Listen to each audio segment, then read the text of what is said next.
मैंने एक तरफ़ा प्यार भी इतनी शिद्दत से किया है, तो सोचो जब कोई मुझसे प्यार करेगा तो मेरी हद क्या होगी।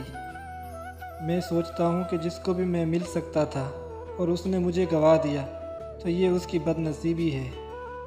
क्योंकि ढूंढ लो दुनिया में, कहाँ तक ढूंढोगे। मेरे जैसे प्यार करने वालों की गिनती कम ही है। मैंने एक तरफ़ा रिश्ता भी इतनी वफ़ादारी से निभाया है कि जब तक उसे चाहता रहा कोई पसंद ही नहीं आया कि प्यार करता हूँ टूट के। इस मामले में ख़यालात पुराने हैं, मुझसे एक शख्स नहीं बुलाया जा रहा।